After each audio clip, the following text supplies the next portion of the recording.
तो अच्छा, ये वहाँ की सरकार को सोचना चाहिए। एक बहुत बड़ी बात ये भी मैंने बीच में आई थी, अमित शाह की, गृह मंत्री केंद्र सरकार, कि मार्च हाँ, महीना 2025 तक हम छत्तीसगढ़ से नक्सलवाद का नामो निशान मिटा देंगे। अमित शाह का परिवार भी खत्म हो जाएगा, अमित शाह भी खत्म हो जाएंगे, उनके माँ बाप सब जो भी है। तो जी नक्सलवाद नाम का एक शब्द खत्म नहीं कर सकते। कारण उसका है कि वहाँ जो बैठे हुए नेता हैं वही नक्सली हैं एक प्रकार से। जी जी आदिवासी नक्सली नहीं, बहुत बड़ी बात आपको बोल रहा हूँ। जी जी क्योंकि वो चुनाव में इनका उपयोग करने के लिए, धमकाने के लिए, वोट हासिल करने के लिए नक्सलाइट पैदा करते हैं। जी जी जी जो वहाँ के गुंडे अपराधी हैं उनको नक्सलाइट करके और गांव में भेज के वोट हासिल करते हैं। बाकी रही बात आदिवासी की, आदिवासी प्रकृति पूजक है, उसे इन दुनियादारी से कोई मतलब नहीं है कि तो कोई बहका ले, लेकिन वो कभी हथियार नहीं उठा सकता है।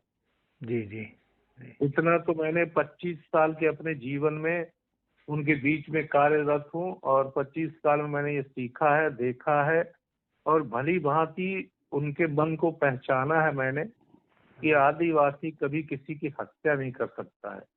हाँ, बिल्कुल शांति प्रिय है। और खास तौर पर बस्तर और भोजमाड़ का जो आदिवासी है, तो निस्संदेह है वो बहुत ही शांतिवादी है। लेकिन यह जो एक विचारधारा है नक्सलवाद की, उसे कहीं ना कहीं बातचीत से एक रास्ता निकाल करके इसका निर्मूलन किया जा सकता है, किया जाना चाहिए था। मगर अब केंद्र सरकार जो है एक्शन के मूड में दिखाई दे रही है, जिसको आपने भी रेखांकित किया है। हाँ, जी। और सबसे बड़ी बात यह है जो स्टेटमेंट आया कि मार्च में तक हम समाप्त कर देंगे, यह तो एक बहुत बड़ा स्टेटमेंट था और पूरे देश में चर्चा का ब्यास भी बन गया ये। कभी नहीं कर सकते रोहन जी, कभी नहीं कर सकते, जी जी क्योंकि नक्सली है ही नहीं तो कहाँ से करोगे आप।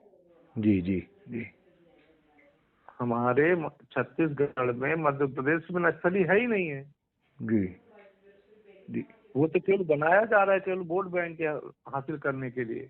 जी जी हाँ, ये भी कई बार ये चर्चा आती है, बातें आती हैं सामने, जिसको आपने आज बार बार हमारे संवाद में बताया है।